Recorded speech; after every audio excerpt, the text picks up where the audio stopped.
Selamat malam sahabat keluarga dimanapun Anda berada. Kembali bertemu bersama dengan saya Andy Darmawan. Dan hari ini kita ada di topik menarik di acara seperti biasa di setiap hari Kamis. Bincang, cerdas, ceria bersama dengan Familyverse Indonesia. Dan hari ini kita bakal bahas satu tema yang menarik ya. Tema kita hari ini adalah Before You Say I Do. Jatuh cinta, jangan jatuh di dalam masalah.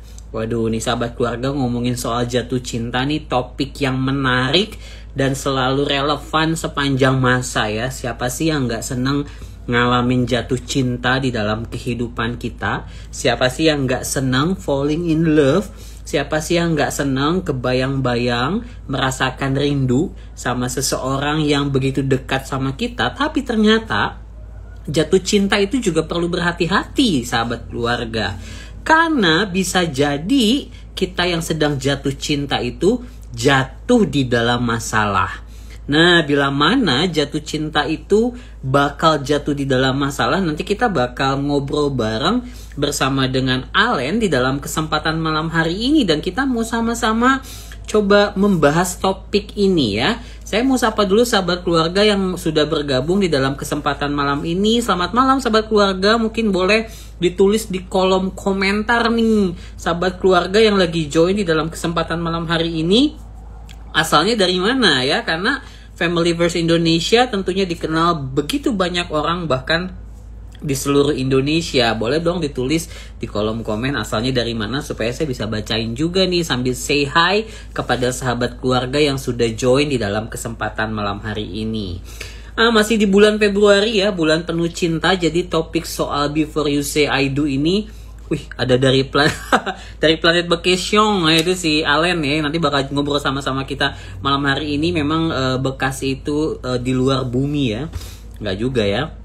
Sahabat keluarga, tulis dong dari mana kalian berasal dan berapa banyak di antara kalian yang mungkin sudah berani berkata yes I do atau lagi ngegumulin nih kira-kira kapan saya mau ngomong yes I do, atau berapa banyak di antara sahabat keluarga yang sekarang lagi jatuh cinta tapi lagi merasa sedang berada di dalam situasi justru jatuh di dalam masalah. Sahabat keluarga boleh sharing ya nanti ya. Atau kalau ada pertanyaan juga boleh ditanyain di kolom komentar. Nanti saya bakal bacain dan saya akan bahas bersama dengan Alen.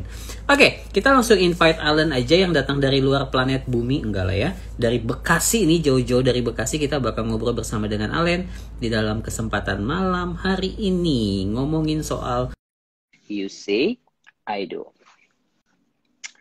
Jatuh di dalam masalah. Halo Alen. Hai Pak Andy, hai sahabat keluarga semuanya. Udah kedengeran belum suaranya? Udah. Tadi nggak kedengeran.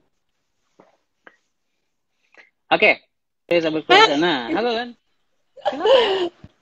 Kayaknya sinyalnya nggak oke nih. Padahal aku udah matiin wifi, tapi entahlah. Oke, semoga lancar ya. Oke Len, hari ini kita bakal ngomongin soal Before You Say I Do. Kalau menurut kamu sendiri, apa sih maksudnya jatuh cinta tapi hati-hati supaya jangan jatuh di dalam masalah? Iya, jadi kan kalau menurut aku gini, kan banyak banget orang, nih maaf nih ya, nih ada rada kotor nih, tapi kotornya bukan kotor gimana nih ya, tapi banyak orang bilang gini nih, kalau jatuh cinta itu kadang kotoran kambing pun rasa coklat gitu, atau ada yang bilang juga kayak, kan ada lagu tuh, jatuh cinta berjuta rasanya. Nah, jadi ketika orang jatuh cinta itu tuh kan memang hatinya tuh rasanya berbunga-bunga kan. Jadi itu kan kayak apa ya nyebutnya, semuanya itu terasa sangat indah gitu. Sehingga ketika dia merasakan keindahan itu, merasakan getaran itu, kebahagiaan itu, akhirnya dia akan berusaha untuk menjaga supaya perasaan itu kan awet gitu kan. Nah, yang jadi masalah adalah ketika dia berusaha untuk menjaga situasi atau suasana yang menyenangkan itu, yang menjadi candu itu, dia akhirnya cenderung untuk melakukan segala sesuatu yang yang dianggap bisa mempertahankan suasana tersebut gitu loh. Sehingga seringkali logikanya itu tidak tidak digunakan dengan optimal gitu. Karena kan gini Pak, biasanya itu kan yang namanya jatuh cinta itu kan juga berhubungan dengan hormon-hormon yang ada di dalam tubuh gitu kan, yang memberikan efek bahagia, Betul. senang gitu kan. Nah, jadi ketika kayak misalnya contohnya coklat deh. Coklat kan diyakini dapat memberikan perasaan senang gitu kan. Nah, sama dengan cinta juga, ketika misalnya kita sudah sangat senang dengan situasi tersebut, nah kita cenderung untuk melakukan apa saja gitu, yang terkadang malah akhirnya melupakan tanggung jawab kita, prioritas kita di dalam hidup, sehingga kita mengutamakan si pasangan kita tersebut seperti itu, gitu sih Pak Endi. Oke, sebenarnya kalau kalau menurut kamu ya, yang salah tuh apanya ya? Yang salahnya itu adalah perasaannya atau apa sikap kita ketika kita jatuh cinta? Karena kalau mau ngomongin perasaan ya, maksudnya kadang kan ketika kadang kadang orang banyak bilang bahwa ketika kita jatuh cinta tuh kayak cinta itu nggak bisa diatur gitu ya, kayak mungkin datangnya tiba-tiba gitu ya, walaupun pada akhirnya nanti pertumbuhannya tetap perlu diupayakan, misalnya lewat keintiman dan lain sebagainya gitu ya. Tapi ketika misalnya jatuh cinta itu jatuh di dalam masalah, problemnya tuh di mana nih? Apakah karena perasaannya atau uh, tindakannya di dalam kita mencintai seseorang? Kalau misalnya tindakannya, berarti kan ada faktor lain dong yang melatar belakangi kenapa akhirnya orang bisa jatuh dalam masalah ketika jatuh cinta. Gimana menurut kamu? Kalau menurut aku kan masih kita bertolak dari anggapan banyak orang bahwa kita nggak pernah bisa tahu kan kita akan jatuh cinta pada siapa gitu. Meskipun Betul. band Dewa yang dinyanyi lagu yang dinyanyiin sama Once bilang Hmm. aku bisa membuatmu jatuh cinta kepadaku meski kau tak cinta cinta karena biasa gitu kan. Nah, Hmm.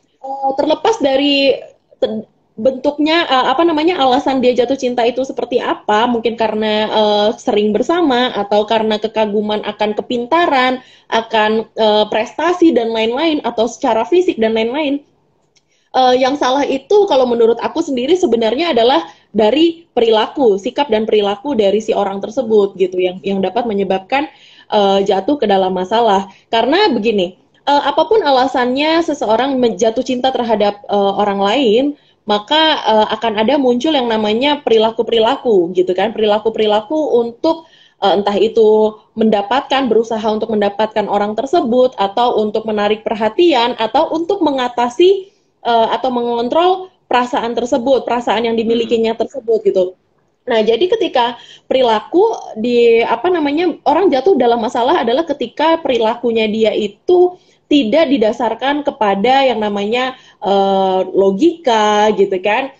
Kemudian juga istilahnya apa ya? Karena ketika jatuh cinta gitu dengan perasaan-perasaan senang, itu kan seperti ya itu tadi aku bilang seperti candu gitu. Orang susah keluar dari perasaan senang itu kan nggak rela gitu kan.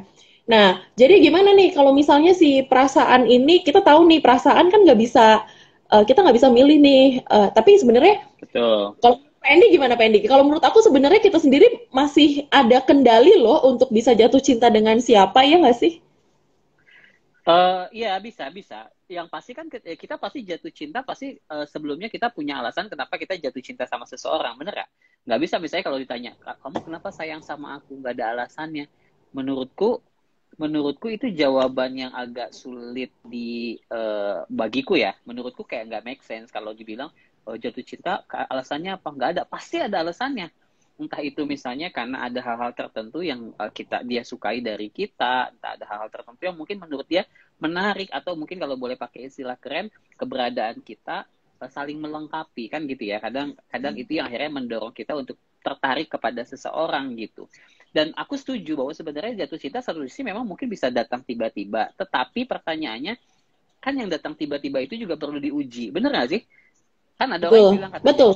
cinta pada pandangan pertama. Pertanyaannya adalah apakah itu betul-betul cinta atau sebetulnya perasaan lain yang sama rasanya seperti cinta gitu. Dan ketika misalnya di apa ditelusuri lebih dalam, ketika dicoba di analisa oleh kita secara pribadi, kayaknya kita mulai menyadari, oh ternyata ini bukan cinta. Misalnya ketika akhirnya lama-lama rasanya udah mulai semakin biasa aja, atau mungkin ada hal-hal yang akhirnya nggak membuat kita merasa excited untuk ketemu dia dan lain sebagainya. Awalnya tuh kan ngerasanya kayak jatuh cinta.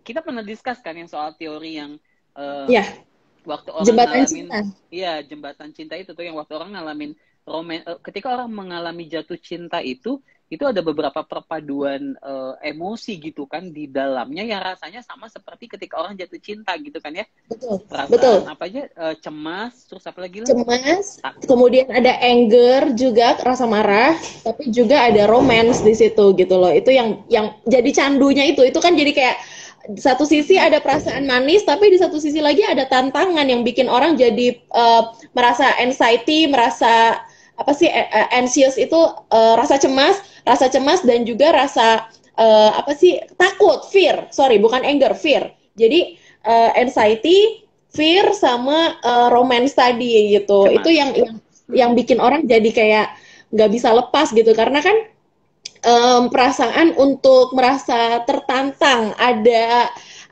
istilahnya kayak uji nyali gitu loh, rasa deg-degannya, deg-degsernya itu yang bikin jadi apa kecanduan seperti itu Pak Endi. Oke, jadi karena memang jatuh cinta itu kan selalu identik dengan jantung yang berdebar-debar gitu ya, dan ketika kita ngalamin kecemasan dan kemudian ketika kita mengalami ketakutan, kita berada di dalam sebuah situasi yang sama. Nah, ketika itu terlewati, akhirnya rasa deg-degannya sendiri akhirnya nggak muncul tuh. Jadi kayak akhirnya berasa biasa aja. Termasuk mungkin ketika jatuh cinta ya. Jadi ketika ngomongin jatuh cinta, hati-hati jatuh di dalam masalah, satu sisi adalah ketika misalnya kita terlalu cinta sampai akhirnya kemudian kita melupakan untuk cinta sama diri kita sendiri, ngorbanin segala sesuatunya buat pasangan kita punya masalah dibelain segala macam, pasangan kita melakukan kesalahan dimaafin, pasangan kita berkali-kali selingkuh terang-terangan juga tetap kita terima kembali misalnya. Atau di sisi yang lain jatuh cinta bisa jatuh di dalam masalah adalah ketika kita sudah masuk di dalam relasi yang cukup serius, tapi perasaannya makin lama seolah-olah makin nggak ada. Gitu kali ya? Itu nggak, Len?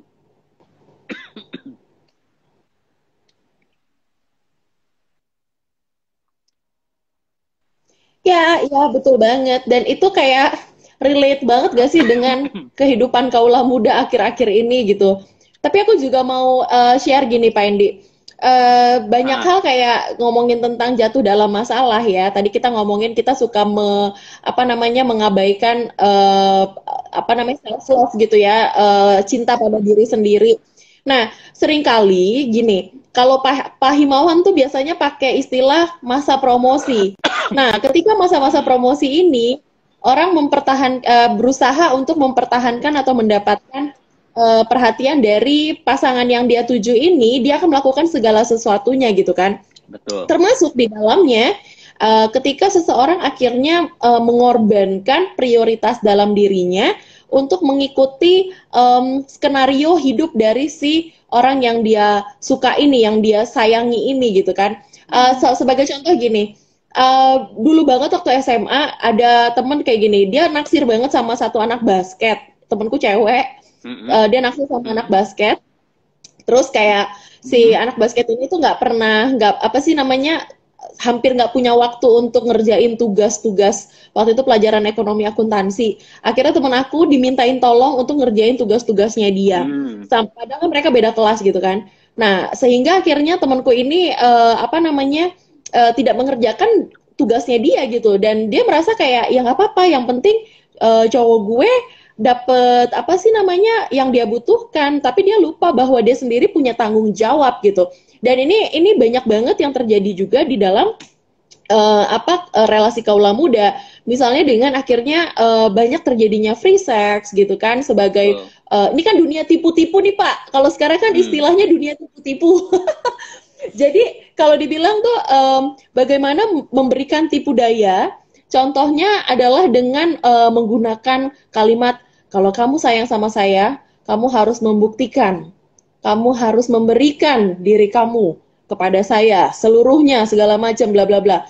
Dan si yang salah satunya merasa kayak ketakutan kehilangan, akhirnya ya udah dilakukan aja. Dan kemudian yang menjadi jatuh dalam masalahnya lagi adalah ketika dia akhirnya menyesal, dia tahu bahwa perbuatannya itu salah, ya kan? Karena dia jatuh cinta, tapi perbuatan dia salah, dia tidak bisa mengontrol gitu kan. Nah, ketika dia sadar, tapi akhirnya itu dijadikan intimidasi oleh pasangannya bahwa kalau kamu tinggalin saya akan sebarluaskan atau inilah itulah segala macam. Nah, ini bentuk-bentuk yang aku bilang tadi, ketika kita jatuh cinta tapi kita tidak menggunakan logika kita gitu. Kita hanya memenuhi hasrat kita gitu. Dan seringkali orang jatuh cinta itu nggak mungkin banget nggak ada alasan. Tadi kita udah sepakat tentang hal itu kan. Kita bisa jatuh cinta karena banyak hal.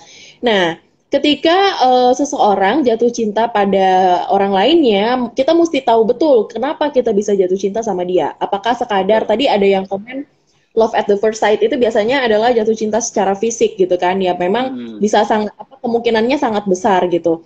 Dan ketika kita hanya melihat dari segi fisik, jatuh cinta dari segi fisik dan menjadikan itu sebagai patokan, kita lupa tuh untuk melihat atau menelaah kalau kata orang Jawa tuh bibit bebet bobotnya. Betul, apakah dia memiliki kepribadian yang seperti apa? Apakah dia bagaimana? Itu kita kerap melupakan hal itu. Itu yang bisa membuat kita juga jatuh dalam masalah, Pak Endi. Nah, ini mungkin yang istilah yang seringkali kita dengar tuh istilah bucin kayak kali ya. Oh, iya. Budak cinta ya, bener gak sih? Kayak seolah-olah tuh kayak aku rela melakukan apapun untuk kamu gitu kan. Kesannya memang baik banget dan memang dia sangat-sangat mencintai, tapi sampai kepada satu titik dia lupa bahwa ada begitu banyak hal yang penting bahkan berharga di dalam dirinya yang akhirnya dilepaskan atas nama cinta itu sendiri. Dan pasti kalau misalnya jatuh cinta yang model kayak begini, yang pasti secara relasi akan agak sulit bertumbuh karena berarti kan ada salah satu pihak yang mengintimidasi ya ada satu pihak yang akhirnya selalu memberi dan mengalah, dan secara personal pun mungkin dia tidak akan menjadi pribadi yang bertumbuh karena sejatinya kan seharusnya cinta yang sehat itu adalah cinta yang menolong kita menjadi pribadi yang bertumbuh ke arah yang jauh lebih baik gitu, bukan akhirnya membuat kita semakin hancur, bukan hanya dalam pengertian kita melakukan hal yang negatif, tetapi justru akhirnya kita selalu mengorbankan hal-hal penting yang kita miliki di dalam kehidupan kita. Nah itu kan berarti yang paling penting adalah ketika kita mulai jatuh cinta, itu yang perlu hati-hati gitu. Jadi kayak memang pasti tetap ada landasan pentingnya adalah sebelum kamu jatuh cinta, kan seperti yang kita pernah bilang yang lalu tuh, cintai dulu dirimu gitu. Karena kalau kamu nggak pernah cintain diri kamu, ada kemungkinan kamu bisa salah jatuh di dalam masalah ketika kita jatuh cinta. Nah, ngomongin soal mencintai diri kan berarti bukan cuma sekedar mengandalkan rasa, tetapi mencintai seseorang juga harus pakai logika gitu ya. Dalam hal ini ya dua-duanya harus balance dan seimbang. Nggak bisa dikatakan mana yang harus lebih dominan, mana yang harus lebih besar dibandingkan satu dibandingkan yang lainnya. Nah, kalau menurut kamu sendiri, Len, kalau seandainya nih kita bertemu dengan seseorang yang berada di dalam situasi yang seperti itu tuh, dia lagi jatuh cinta, kan orang kalau lagi jatuh cinta tuh susah dikasih tahu, bener gak sih? Hey, kan? Yeah. Bener gak? Aku tuh berkali-kali ada orang sharing sama kita nih, dia cerita, nih gue begini, udah dikasih tahu gitu, dan selalu dikasih tahu nasihatnya yang sama, balik lagi gitu kan. Katanya orang kalau lagi jatuh cinta kan susah dikasih tahu, walaupun dia sebenarnya aware bahwa dia lagi jatuh di dalam masalah. Nah, kalau menurut kamu nih, cara ngasih tahu orang kayak begitu tuh kudu diapain ya? Atau gimana membangun self awareness dia supaya dia sadar bahwa dia harusnya lepas dari situasi yang kayak begitu? Gimana, Len? Gimana, sorry? Tadi agak terpotong-potong, Pak.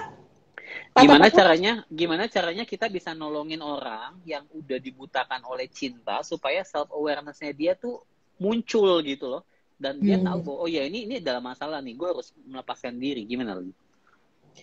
Ya, sebenarnya tadi di awal juga ada diinfo sama Pak Endi kan, bahwa ketika orang jatuh cinta, apa yang kita omongin yang bertentangan dengan dia pasti akan mental gitu kan. Betul. Ketika seseorang jatuh cinta, pasti yang dia inginkan adalah ketika dia bercerita dengan rekannya, orang tuanya atau yang lainnya, dia berharap bahwa semua orang di sekitarnya dia sepaham, sependapat dan sejalan dengan pikiran dia gitu, memahami pikiran dia. Nah, jadi gimana kalau misalnya kita tahu nih orang kayaknya malah dimanfaatin deh sama pasangannya gitu kan. Nah, cara yang paling utama adalah ya didampingi, tapi bukan dengan lebih banyak memberikan nasihat, karena itu akan mental semua. Kalau aku prefer seperti, aku pernah sih dalam posisi itu menemani, apa sih namanya, ada temen yang kayak gitu banget, kalau istilahnya sekarang bucin itu ya. Jadi aku lebih kayak tetap berada dengan dia gitu. Istilahnya no matter what gitu kan, dalam segala sesuatu, dalam setiap curhatan, kita jadi sahabat tuh emang kupingnya mesti tebel, Pak. Kita tahu teman kita salah, kita tahu teman kita bucin, kita tahu teman kita dimanfaatin. Aduh, kalau tadi Pak Endi lihat ya, di postingan IG aku, ada teman SMA aku sekarang dia lagi ngambil doktoral di US. Dia tulis di situ, dia bilang, ya ampun ngeliat Alen sekarang kebayang waktu masih SMA, Alen yang ngadepin mantan aku, kata dia gitu. Karena aku tahu waktu itu dia apa sih namanya, istilahnya nggak bener lah, mantannya ini nggak bener lah gitu kan. Nah, kesalahannya adalah waktu itu istilahnya kalau misalnya kita terlalu sering ikut campur dalam hal memberikan nasihat dan lain-lain tanpa diminta, itu akan membuat dia semakin menjauh. Itu kayak kalau kita menggenggam pasir di pantai, kalau kita semakin genggam, itu malah akan keluar kan gitu. Nah, jadi kalau itu aku yang menjadi seorang teman, aku akan memposisikan diri aku sebagai seorang pendengar gitu. Dan aku istilahnya meskipun aku tidak banyak bicara, tapi mata dan telinga aku terus mengawasi dan mendengarkan setiap hal yang dia lakukan bersama dengan pacarnya itu gitu. Dan ketika kita tahu kayak, kan gue udah bilang kemarin kalau dia nggak bener, kenapa lo masih mau sama dia, kenapa lo masih mau diginiin sama dia, itu adalah kalimat-kalimat yang istilahnya tuh menghakimi banget kan.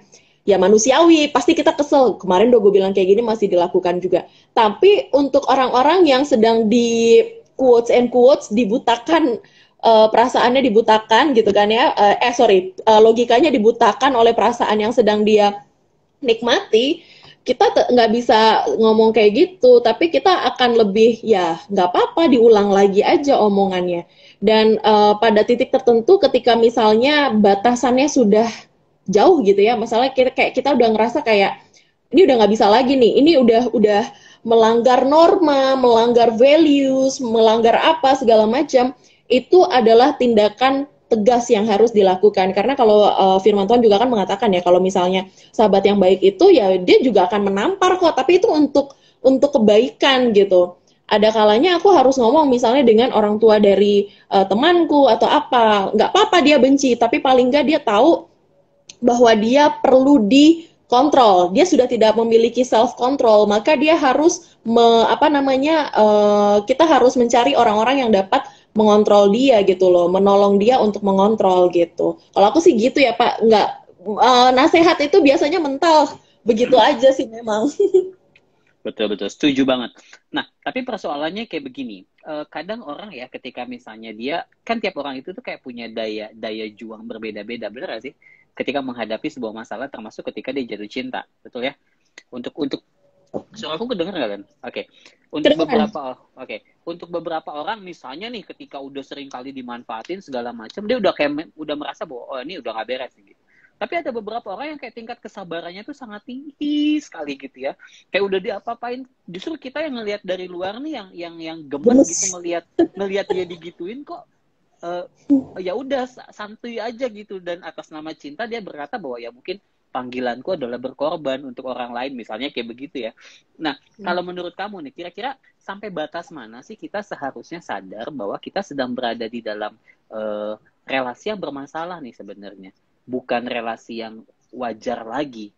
Apa kira-kira ya untuk menolong mungkin sahabat keluarga yang sekarang sedang ngalamin jatuh cinta? Satu sisi mungkin kan ada yang bilang gini, pengen pergi tapi masih sayang gitu, tapi pengen tetap bersama tapi juga kadang sering disakitin. Nah itu kayak gitu gimana tuh, batasannya tuh apa ya?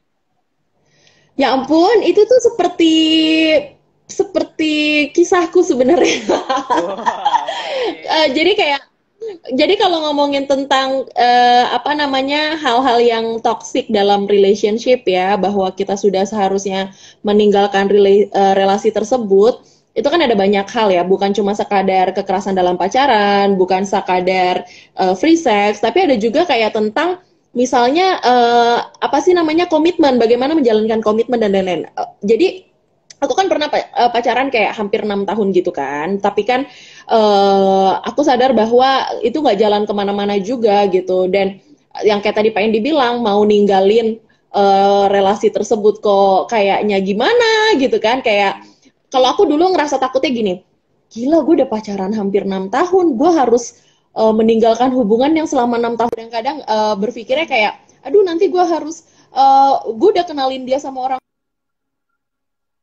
tua gue dan keluarga gue, atau juga bisa dibilang kayak nanti gue harus memulai yang baru lagi, gimana caranya gitu kan. Bahkan juga sampai ya inilah ya, ini toksiknya masyarakat kita sering banget suka ngomongin umur terutama kepada perempuan. Coba sahabat keluarga yang mendengarkan, please jangan pernah kalian menjadikan umur perempuan dan statusnya menjadi olok-olok untuk membuli perempuan lainnya ya. Jadi aku beberapa saat tegar gitu kan, tapi ada kalanya ketika omongan-omongan orang tersebut tuh seperti apa namanya pisau gitu ya di jantung aku, ketika dibilang ih umur lo segini belum nikah lah dan lain-lain gitu. Ada ups and downs gitu kan. Nah, saat itu sih aku akhirnya memilih, kalau aku ya Pak, aku menolong diri aku karena aku suka baca. Aku punya buku penulisnya Lala Bohang. Dia penulis perempuan dari Makassar dengan apa namanya kutipan-kutipan dari puisi dia yang very simple dan sangat mendarat, itu menolong aku banget gitu loh, bukan dengan kata-kata yang positif. Nah, ini juga ingin aku jadikan catatan Pak. Sering banget ketika kita dimintai tolong untuk menjadi pendengar ketika orang lain membutuhkan pertolongan kita, kita tahu orang lain sedang berduka atau sedang jatuh, kita cenderung menggunakan kata-kata yang positif aja. Hey, lu bisa, lu pasti bisa, ini itu bla bla bla. Tapi ada kalanya kita ingin merasakan kehilangan tersebut. Kita perlu merasakan duka cita tersebut gitu. Kita perlu merasakan kesedihan tersebut gitu. Dan dari si penulis buku ini, dari si Lala Bohang, tulisan-tulisannya dia itu tidak memberikan toxic positivity, bukan hal-hal positif yang jadinya racun, tapi justru itu kayak tamparan-tamparan kecil yang mengingatkan aku bahwa lo tuh berharga, lo tuh layak untuk keluar dari beban berat ini. Itu kalau istilahnya dia tuh kayak melepaskan ransel yang berat yang ada di pundak aku gitu. Dan ketika dilepaskan ternyata ya feel relief gitu kan.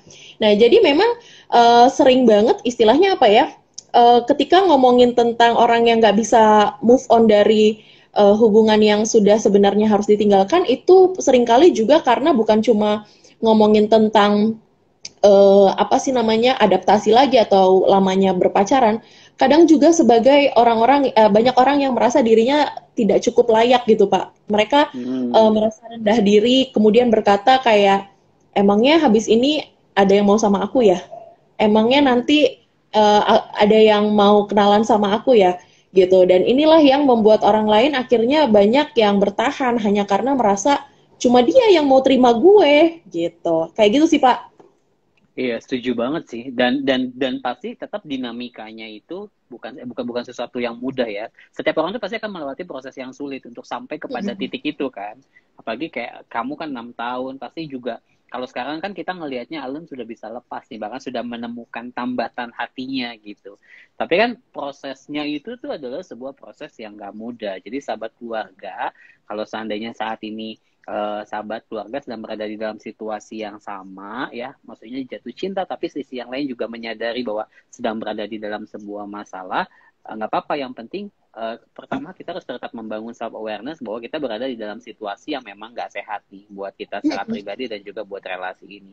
Yang kedua adalah harus berani ngambil komitmen seperti yang tadi Alan bilang. Sepanjang kita nggak berani ngambil keputusan, kita akan tetap berada di tempat yang sama. Cari pertolongannya entah kita mungkin membutuhkan support system, entah itu orang-orang terdekat kita atau mungkin lewat bacaan-bacaan yang kita bisa baca yang menolong dan memberikan kepada kita kekuatan untuk berani mengambil sebuah keputusan di tengah-tengah situasi yang seperti itu. Dan yang paling penting menurutku adalah satu kalimat yang seringkali dibilang begini. Setiap kali kan orang ketika jatuh cinta selalu berharap bahwa orang yang dicintainya itu mungkin suatu hari nanti akan berubah. Betul nggak? Nah, ini mungkin jadi sebuah catatan. Kalau kita memiliki seseorang, kita berelasi dengan seseorang yang selalu membuat masalah, jangan pernah berpikir bahwa kita bisa merubah dia gitu. Nanti Betul. kita akan capek sendiri karena ya perubahan itu harus muncul dari dalam dirinya, bukan karena Diri orang lain sendiri. yang merubah dia. Sepanjang kita selalu berpikir nggak apa-apa, saya kasih kesempatan, mudah-mudahan dia berubah, belum tentu, dan lama-lama akhirnya kita terjebak di dalam sebuah kehancuran, bukan cuma relasi tetapi juga diri kita sendiri. Diri Aku sendiri. jadi inget satu psikiater yang aku pernah share sama Alan tuh, dia ngeluarin kalimat yang menurutku kayak sangat menohok banget. Dia bilang kehilangan terbesar di dalam kehidupan kita itu bukan ketika kita kehilangan seseorang yang kita cintai, bukan ketika kita kehilangan sesuatu atau benda yang kita cintai, tetapi kehilangan terbesar itu adalah ketika kita kehilangan diri kita sendiri gitu. Saking cintanya sama orang lain, kita berikan segalanya, akhirnya kita nggak fokus kepada diri kita sendiri. Betul. Nah, Len, boleh dong kasih tips-tips menjelang akhir dari live Sebelum kita di dalam tips, sebelum statement closing statement, aku juga mau ngingetin kayak istilahnya gini, sahabat keluarga, it is okay to be single. Jadi jangan ngerasa kayak status single itu sebagai aib, kemudian akhirnya terburu-buru, terus kita percaya karena gini. Yang tadi tentang teori jembatan cinta itu adalah suatu eksperimen psikologis. Aku lupa itu kalau nggak salah oleh Dr. Arthur siapa gitu ya. Aku lupa banget. Nah, jadi ketika orang berada pada situasi tertentu dan dia tidak bisa membedakan apakah perasaan cinta atau perasaan lainnya hanya karena terpicu oleh situasi atau suasana. Nah, sama dengan kayak ketika situasi single, terutama kayak misalnya kalau kita benar-benar baru banget putus, take time gitu ya, ambillah waktu gitu, jangan terburu-buru kejar target seakan-akan status berpacaran itu adalah target yang harus dicapai. Karena ketika kita melihat itu sebagai suatu target atau tujuan, maka kita lupa bahwa diri kita ini butuh pemulihan gitu kan. Memulihkan diri itu penting. Memulihkan dari misalnya apa sih penyebab kita berpisah dengan orang itu gitu ya. Pasti kan ada. Nah, itu pasti kita butuh pemulihan. Kemudian kita butuh waktu untuk mencari hikmat Tuhan, untuk melihat dan peka terhadap orang-orang di sekitar kita, sehingga ketika kita bertemu dengan orang tersebut, kita bisa istilahnya kita mau untuk mendalami, mengenali dia, memahami dia, apakah dia adalah orang yang tepat. Seperti tahun lalu aku sama Pak Endi kan juga sempat ngobrol tuh, udah siap belum sih jatuh cinta, tuh kan ada tahapan-tahapannya tuh ya. Kita lihat apakah bertanggung jawab atau tidak, bertanggung jawab terhadap dirinya, terhadap tugas-tugas ataupun prioritas dalam hidupnya gitu. Dan demikian juga terhadap diri kita sendiri, apakah kita sudah memenuhi tanggung jawab terhadap diri kita sendiri. Misalnya mengatakan pada diri sendiri, gak apa-apa, kita sudah berhasil keluar dari hubungan yang tidak baik ini. Terima kasih, kita sudah berhasil tetap tegar sampai saat ini, kita bisa bangkit. Nah, inilah yang harus kita lakukan terhadap diri kita sendiri, sehingga ketika dalam masa-masa single itu ya, singleness istilahnya tuh, kita tuh bisa melihat segala sesuatu tuh dengan lebih jernih lagi. Dan di satu sisi kita juga tidak menempatkan orang lain yang misalnya dia benar-benar cinta sama kita itu sebagai suatu pelarian, karena itu akan tidak adil juga terhadap orang tersebut gitu loh. Kalau kita belum siap tapi kita sudah iya-iya aja, akhirnya ya kita membuat dia sebagai objek pelarian, dan itu kan gak adil buat manusia lainnya seperti itu. Jadi it is okay to be single, take your time, nikmati sebelum akhirnya rempong dengan nyiapin pernikahan ataupun drama-drama rumah tangga. Gitu Pak Endi. Setuju banget, karena acap kali jatuh cinta kita bisa jadi masalah karena sebenarnya kita sedang tidak siap untuk jatuh cinta. Betul nggak sih? Entah karena memang secara psikologis juga ada hal-hal yang mungkin memang kita perlu beresin, kematangan atau kedewasaan kita juga belum cukup matang untuk kita menjalin relasi. Karena yang namanya relasi itu kan bukan cuma sekedar nikmatin senang-senang, tetapi ada momen di mana kita bukan hanya sekedar berbagi, tetapi juga ada momen-momen kan kita harus memberikan support, atau bahkan mungkin kita akan dinilai tuh oleh pasangan kita. Kalau misalnya nggak matang, ya akhirnya jatuh cintanya jatuh di dalam masalah. Oke, closing statement di dalam kesempatan malam ini buat sahabat keluarga, silahkan. Ya, sahabat keluarga, jadi jatuh cinta itu adalah hal yang sangat manusiawi. Tapi bagaimana kita menyikapi perasaan kita itu yang harus menjadi fokus dari sahabat keluarga. Apakah sahabat keluarga telah melakukan semacam riset kecil tentang bagaimana orang yang kita cintai tersebut, apakah dia sepadan dalam arti memiliki value yang sama dengan kita, memiliki prinsip yang sama dalam hal-hal yang penting gitu ya. Kemudian supaya tidak jatuh pada masalah ketika kita menjalin relasi, kita perlu ingat bahwa kita adalah imago Dei. Kita adalah gambar rupa Allah. Kita memiliki gambaran yang sangat mulia dari Tuhan. Kita diciptakan dengan segala macam kebaikan dalam diri kita. Kita berharga, jadi jangan pernah mau korbankan diri kita sebagai objek gitu ya. Jangan, tadi kalau istilahnya Pak Endi, jangan sampai kita kehilangan diri kita sendiri karena kita mencintai orang lain. Karena ketahuilah, orang yang mencintai kita, dia pasti tidak ingin juga kehilangan diri kita yang saat ini gitu, yang seperti saat ini gitu. Dia akan menghargai kita, bagaimana kepribadian kita, segala ups and downs kita, segala peristiwa yang sudah kita alami. Jadi yakini bahwa kita berharga dan kita layak untuk dicintai dengan benar juga. Itu kayaknya ada banget ya. Ada satu komen nih, satu komen dari Nelly _Rantetandung. Dia bilang bahwa waktu saya muda, 5 tahun pacaran tidak seiman. Akhirnya putus karena kekuatan doa walaupun berat. Yalah pasti berat ya, 5 tahun. 5 tahun, 4 tahun kosong, dan kemudian menikah di atas 30 tahun. Tidak mengapa, karena saya mendapatkan yang terbaik dari Tuhan. Betul. Cinta itu selalu datang di waktu yang tepat. Jodoh itu selalu datang di waktu yang tepat. Yang kadang mungkin kita nggak pernah tahu gitu ya. Yang paling penting adalah kita tetap terus berdoa supaya Tuhan kasih yang terbaik. Dan waktu jatuh cinta, seperti yang Alan bilang tadi, itu penting banget juga untuk kita. Kalau kita meningkatkan kualitas diri kita, kan sering kali dibilang ya, sambil nunggu orang kita berelasi dengan seseorang, sambil menikmati masa-masa single, tingkatkan kualitas diri gitu. Karena ketika kita bisa meningkatkan kualitas diri, kita juga kita pasti akan bertemu juga dengan orang yang juga berkualitas, dan cinta kita menjadi cinta yang sehat dan cinta yang bertumbuh. Oke Len, thank you banget buat kesempatan malam hari ini. Semuanya. Walaupun di awal tadi ada kendala-kendala ya sampai keluarga, tapi nggak apa-apa.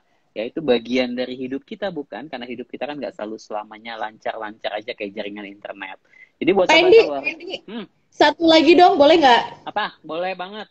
Untuk menanggapi Kak Nelly tadi ya, kita sama Kak, kita nikahnya di atas usia 30 tahun and it is really okay. Karena menurut aku ya, dan aku sangat meyakini, dan aku meyakini ini dengan sangat teguh, bahwa waktu Tuhan itu nggak pernah kecepatan, nggak pernah terlambat, tapi selalu tepat waktu. Jadi ketika kita bertemu dengan seseorang yang sudah Tuhan tentukan, itu adalah waktu yang terbaik. Jadi nggak masalah, karena dari hubungan yang sebelumnya kita juga pasti memiliki pembelajaran, kita pasti mendapatkan hikmat juga dari itu. Jadi Kaneli, Tuhan berkati ya, tetap semangat, selamat ribut rukun dengan pasangan dan keluarga. Wow, oke, thank you Alan, thank you juga sahabat keluarga. Sampai ketemu Kamis depan ya bersama dengan kami di live Instagram Family Verse Indonesia. Kalau ada di antara kalian yang merasa terberkati, boleh sharingin live malam hari ini, karena bisa dilihat di IGTV-nya Family Verse Indonesia. Sekali lagi terima kasih, selamat malam, selamat menikmati waktu bersama dengan keluarga. Bye.